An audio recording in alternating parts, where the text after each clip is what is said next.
como que foi essa parte do combate? Porque até onde eu lembro, o 1 não tinha muito um combate assim tão... eu ia falar um combate combativo, né? Mas tentando não ficar tão pleonástica, né? É porque assim, no primeiro... Se não me engano, são poucas as missões que você tem que fazer, que você de fato tem que invadir a base dos mulas, né? Que ficou em português. Pra fazer algo. E tem toda aquela questão da lore, que você não pode ter cadáveres. Porque quando você tem os cadáveres, eles começam a se decompor, aí você criam aí os voids, né? As obliterações, né? E aí vira um ponto de EPs e tudo. Então... matar não é uma coisa muito recomendada em Death Stranding, né? Então você tem ali algumas armas que você deixa os inimigos meio... stun? Desnorteados, exato. Mas você não mata de fato. Então era aquela coisa, né? Você chega na base e aí... Eu nem lembro se tinha, na verdade, a opção de você matar mesmo. Mas você tinha um incinerador de corpos lá. Certamente você tinha que pegar o corpo e levar pro incinerador. É um transtorno você resolver matar mesmo. Matar alguém dá muita dor de cabeça. Então, de fato, você tinha poucas missões que você tinha que ir pra base e tudo. Mas você tinha as armas, você tinha os recursos pra poder fazer isso. Nesse segundo, ele já meio que te prepara, tipo, ó, manda bala. E, de novo, você tem uma opção de matar mesmo, mas se você for só na metralhadora ali de bala... Que é de paralisia, né? Não vai matar de fato também. Mas assim, são muito mais missões que você tem que invadir base. E é interessante porque eles introduziram de mecânicas novas aí nesse jogo. Nós temos uma... eu esqueci o nome. Esqueci o nome que eles chamaram. Mas você tem como se fossem umas habilidades passivas que você vai acumulando ponto conforme você completa as missões. E esses pontos são redistribuíveis. Então você tem aí o ponto central, vamos supor, você tem 50 pontos. E aí você tem ramificações, se você quer. Você vai ter uma árvore de habilidades. Você tem uma árvore de habilidades que você pode mudar conforme você vai completando as missões. Ou assim, você muda a hora que você quiser. Certo. Então você tem assim, se você equipar isso daqui, fica mais difícil dos inimigos te ouvirem. Mas se você equipar isso daqui, a água da chuva recarrega o seu cantil pra recuperar energia. Falar, mas esse daqui, você consome bateria do seu próprio exoesqueleto pra poder recarregar o seu veículo. Então assim, tem diversas. E você pode redistribuir esses pontos a hora que você quiser. Entendi. Então, um conjunto de habilidades passivas aí que fazem uma diferença aí. Tem uma coisa que dependendo do ambiente que você vai invadir, então, tipo, essa base talvez tenha certas características, você pode resetar toda a sua vai do seu estilo de jogo. E refazer. Isso Exato. é legal pra caramba. Vai do seu estilo de jogo. Então, teve esse cuidado. Tem um outro negócio que eu achei muito legal, porque no primeiro jogo você tinha um sistema de e-mails. Que aí os habitantes ficavam te falando curiosidades, histórias até, que você resolvia ali uma história principal de uma base, e depois eles ficavam te reportando o que tinha acontecido. Tinha, por exemplo, acho que era do sucateiro, no primeiro jogo, que ele queria reencontrar a namorada que ele achava que estava morta. Isso é side quest. E aí, no fim, ele reencontra ela, ele se casa, e aí depois é uma série de e-mails ele falando como ele se arrepende de ter casado com ela. Relatando que tá tudo horrível. E ela também falando que casamento é muito difícil, eu não quero ir. E aí, por fim, eles se divorciam. Mas você só fica sabendo dessa história se você ler os e-mails. Só fica sabendo disso se você ler os e-mails. Dessa vez eles criaram um hub como se fosse uma rede social. Tá. Tipo o Instagram. Então aí o pessoal vai fazendo postagens. Que é aquilo que eles colocaram muito no evento que eu fui com o Cross na Tokyo Game Show. Eles mostraram esse recurso lá das fotinhas pra publicar. Eu falei, peraí, vai ter um Instagram dando a história? Tipo Instagram, um meio X da vida, porque tem uns que são postagens só, mas a maioria eu acho que tinha foto.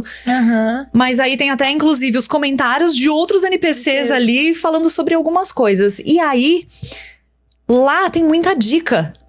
Muita dica, inclusive, de códigos pra você usar dentro do jogo. Então, a gente tava falando das armas. Tem um NPC que se chama o Pizzaiolo. E aí, ele te fala assim, olha, eu vou te dar um presente. Se você for na roda de armas e apertar R2, L2 e bolinha e segurar... você vai ver o que acontece. E aí, eu fui na roda, tipo, e tava passando. Aquele é um negócio que você não precisa olhar, às vezes, se você não quiser ali no meio da jogatina. E aí, quando eu fiz isso... toda a minha roda ficou laranja. Minha roda de armas ficou laranja.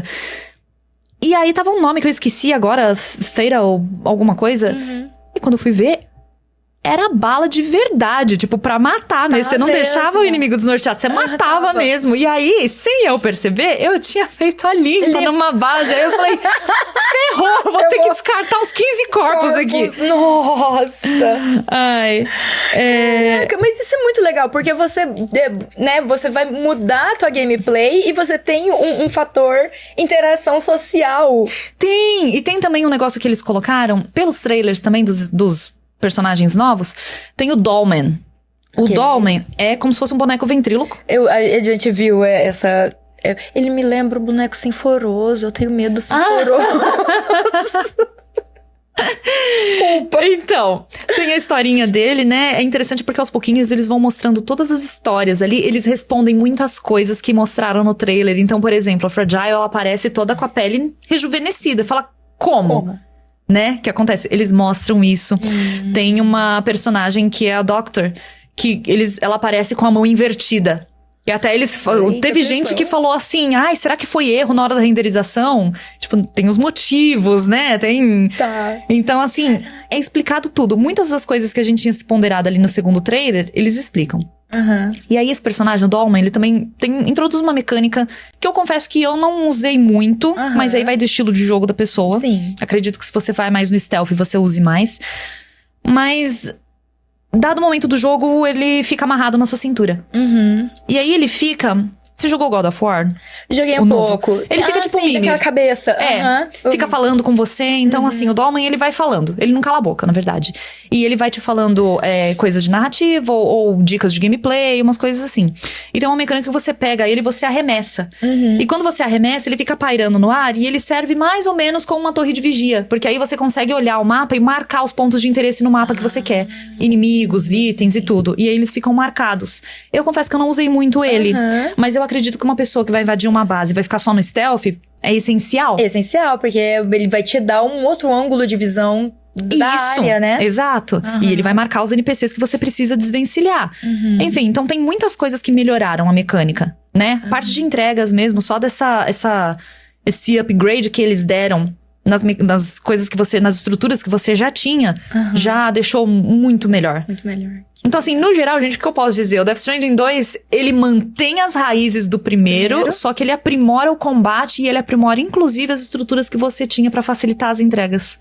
Caraca, que delícia, gente. Não só leiam, né, a matéria que vai sair, né, que já saiu, né, no momento dessa publicação, a matéria que já saiu no portal do Flow Games, né, que teve tudo isso que a Thaís tá contando pra gente, ela organizou de uma forma textual muito mais eficiente lá, mas também porque foi uma coisa de primeira mão, né? Foi, de primeira mão, e assim, é curioso porque nós tivemos um momento de entrevista com desenvolvedores. Olha...